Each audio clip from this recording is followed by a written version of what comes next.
రాష్ట్ర ప్రభుత్వ పథకాల అమలు, వివిధ ప్రభుత్వ సేవలపై సచివాలయంలో ముఖ్యమంత్రి చంద్రబాబు సమీక్ష నిర్వహించారు.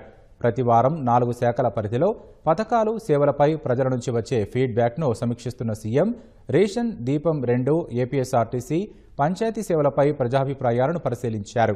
ఈ శాఖల పరిధిలో అమలవుతున్న ప్రభుత్వ కార్యకలాపాలపై ప్రజల నుంచి ఐవీఆర్ఎస్, క్యూఆర్ కోడ్ వంటి విధానాల ద్వారా అభిప్రాయాలు తీసుకున్నట్లు సీఎం తెలిపారు. దీనిపై సీఎస్, సీఎంఓ, సెక్రటరీలతో సీఎం చర్చించారు. కూటమి ప్రభుత్వం ఏర్పాటై ఏడాది కావస్తుందని, అన్ని శాఖల్లో ప్రభుత్వ పనితీరు, ప్రజాసేవల విషయంలో పూర్తిస్థాయి సంతృప్తి కనిపించాలని సీఎం తేల్చి చెప్పారు.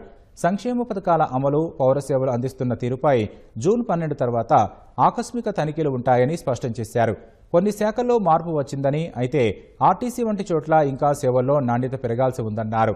దీపం 2 పథకం ద్వారా లబ్ధిదారులకు ఏడాదికి ఇచ్చే 3 సిలిండర్ల సబ్సిడీ మొత్తాన్ని ఒకేసారి ముందుగానే ఖాతాలో జమ చేస్తామని చెప్పారు.